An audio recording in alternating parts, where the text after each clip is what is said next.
This video is the fifth and final installment in a series showing how to approach calculating the pH at various points in a weak acid strong base titration. We previously calculated the pH of the given acetic acid solution prior to the addition of any base, and after 10, 25, and 50 milliliters of the sodium hydroxide solution was added. In this video, we will calculate the pH of the solution after 60 milliliters of the sodium hydroxide solution has been added. Calculating the pH of any titration requires you to initially treat the situation as a stoichiometry problem, which means that we first needed to determine how many moles of hydroxide ion was added to the solution. To do this, we will multiply the concentration of sodium hydroxide by the volume of sodium hydroxide added. For 60 milliliters of a 0.10 molar solution, that comes out to being 0.006 moles of hydroxide ion. Since we can assume all reactions involving strong bases go to completion, we can determine that after the reaction is complete, the solution will contain 0 moles of acetic acid, 0.001 moles of hydroxide ion, and 0.005 moles of acetate ion. We have now passed the equivalence point of the titration. Since there is no appreciable amount of acid left in the solution, and we can disregard the amount of hydroxide ion produced by the weak base that remains, our problem is now a simple strong base pH problem. We can consider the amount of hydroxide ions in solution to be equal to the amount of hydroxide ions that remained after the neutralization reaction, and divide those numbers of moles by the new volume of the solution, which is 0.11 liters in this case.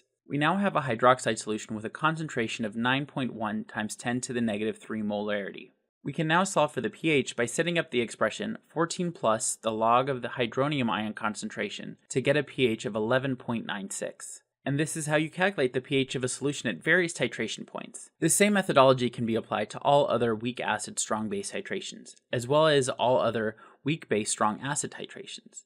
Just make sure to use the correct equilibrium constants and dominant reactions in solving your problems.